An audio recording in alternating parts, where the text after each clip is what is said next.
कोरबा जिले में प्रशासनिक अधिकारियों की मौजूदगी में SECL गेवरा कोयला खदान के विस्तार हेतु पर्यावरण स्वीकृति प्राप्त करने जनसुनवाई का आयोजन गेवरा स्टेडियम में किया गया था, जिसे लेकर स्थानीय ग्रामीणों व भूविस्थापित एवं विभिन्न संगठनों ने इस जन सुनवाई का विरोध करते हुए रैली निकाली और SECL के खिलाफ नारेबाजी करते हुए SECL प्रबंधन मुर्दाबाद के नारे लगाए।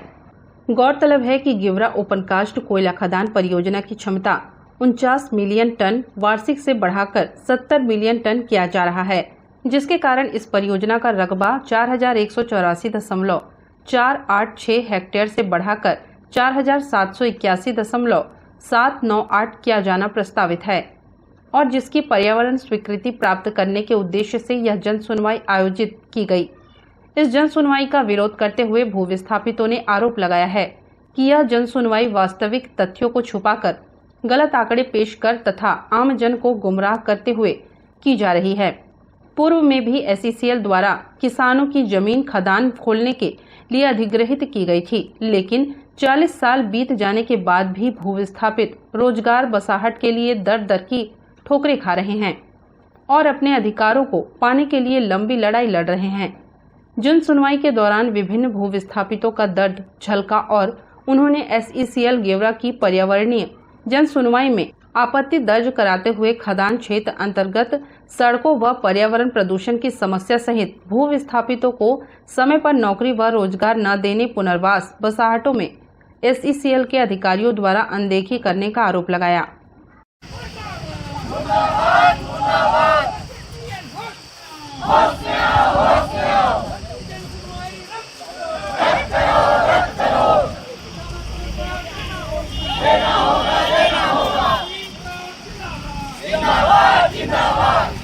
प्रबंधन मुर्दाबाद, SECL प्रबंधन मुर्दाबाद, SECL डरता है, पुलिस को क्या करता है, SECL डरता है, पुलिस को क्या करता है, SECL तेरी तानाशाही नहीं चलेगी, नहीं चलेगी, नहीं चलेगी। कि आज भी हम लोग पानी की व्यवस्था के लिए कॉलोनियों में कुछ बातों को कहना चाहूँगा। परिवार रहता है, मरम्मत का कार्य रहता है, बहुत सारी चीज हम लोग खदानों में काम करते हैं और खदानों में काम करते हैं तो हम लोग को निश्चिंत होकर काम करना चाहिए। यहाँ कंप्लेंट के ऊपर कंप्लेंट करते रहे हैं और वहाँ बात नहीं पहुँच पा रही है तो क्या कार्रवाई विवरण में नोट किया जा रहा है। लेफ्ट में हमारी टीम बैठी हुई है और पूरा जो भी आपने कहा है सब नोट किया जा रहा है। तो जो भी आपने विचार और जो मुद्दे उठाए हैं उसके संबंध में जवाब जो है अंत में परियोजना प्रबंधन की तरफ से दिया जाएगा। पूरे क्षेत्र का विकास भी हो रहा है और साथ ही साथ SECL हर क्षेत्र में अपना अहम योगदान देता है, चाहे रोड हो कि स्वास्थ्य हो कि सुरक्षा हो या स्वास्थ्य हो, सभी के क्षेत्र में कृपया ध्यान देवें। और अभी जितने भी वहाँ पे भूस्थापित या बाहर के लोग रलिया के भाटा में जो भाटा बना हुआ है, काफी सारा बड़ा भाटा है, फॉरेस्ट की लैंड है, वहाँ पे हजारों की संख्या में मकान बना रहे हैं अवैध तरीके से और उसका पैसा आप SECL के द्वारा दे रहे हैं, फिर उसके बाद बुलडोजर कर रहे हैं। उनको पहली बात मकान बनाने नहीं देना चाहिए था और उसके बाद फिर SECL मुआवजा दे रही है। कितनी ये SECL मतलब सरकार के पैसे का दुरुपयोग कर रही है, करोड़ों रुपए। मैं तो ये बोलता हूँ इसमें CBI की जाँच होनी चाहिए।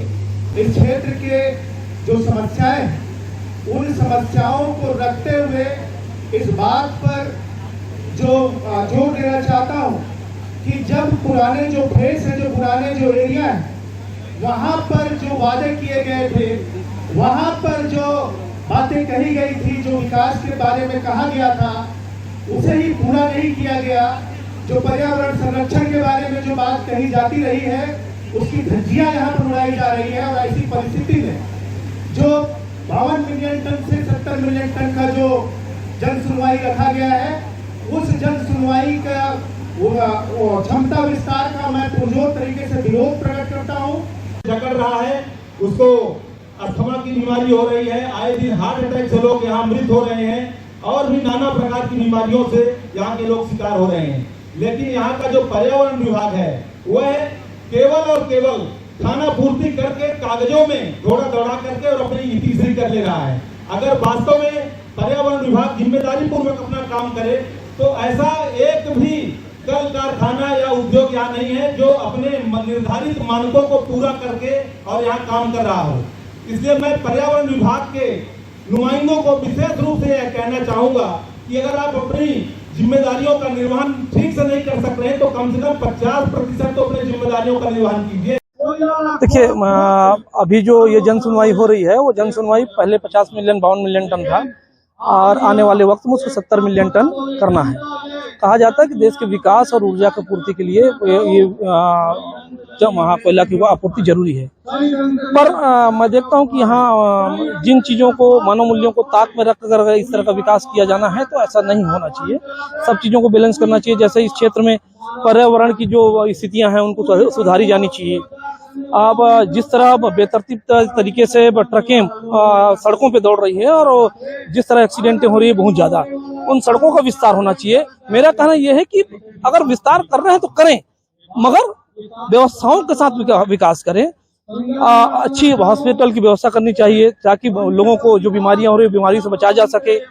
मैं बोलता हूं कि विकास इंसानों के लिए या इंसान विकास के लिए, अगर विकास इंसानों के लिए है तो उन मापदंडों पे खरा उतरना चाहिए और मापदंडों को ध्यान में रखते हुए इस खजान को विस्तार देना चाहिए। और चूंकि ऊर्जा का बहुत बड़ा स्रोत है, ये देश पूरी तरह अभी कोयले पर निर्भर है, तो इसमें विस्तार तो जरूरी है। कीर्तिमान के ऊपर कीर्तिमान तो गढ़ना एक अलग विषय है। कीर्तिमान हो रहा है और कीर्तिमान रचा भी जा रहा है और देश के लिए बेहतर भी है। पर यहाँ जो लोग बसते हैं, यहाँ के जो मूल निवासी हैं, उनकी आवश्यकताओं की पूर्ति करके अगर कीर्तिमान रचा जाए तो ये मैं बोलता हूँ विश्व और भारत को विश्व पटल पर जो बेहतर स्थान और बनाने में सहायता मिलेगी। नमस्ते कोरबा न्यूज के लिए संतोष अग्रवाल के साथ अजय अग्रवाल की रिपोर्ट।